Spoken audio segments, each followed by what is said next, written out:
Hi everyone, welcome back to another video from Finance and Crypto Guide.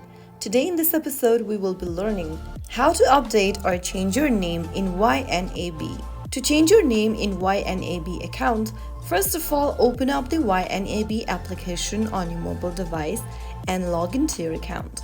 Once you're inside the main homepage of YNAB, go ahead and tap on the three dots at the top left corner. In the pop-up, click on Settings and Privacy.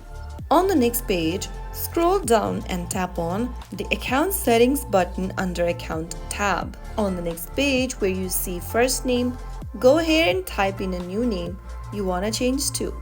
Finally, click Save, and that's how you have successfully updated your account name for YNAB account. That is how it's easily done. If you found the video helpful, don't forget to like, share and subscribe to the channel. I will see you in the next episode. Thank you for watching.